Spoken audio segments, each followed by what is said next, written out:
Hey everybody, we are doing an unboxing video. That's the whole thing of today's reel because Insta360 X3.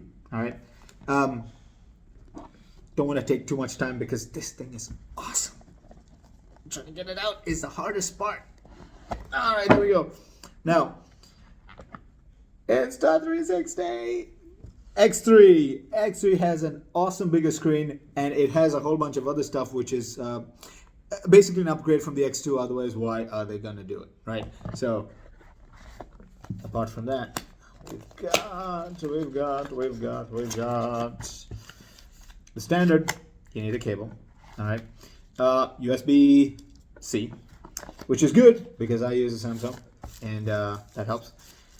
Oh, okay, so this is a little pouch which is handy so that you don't get the things scratched, and of course quick start guides.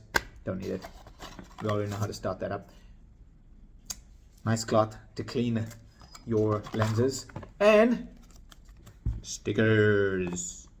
So there we go. Insta360 unboxed.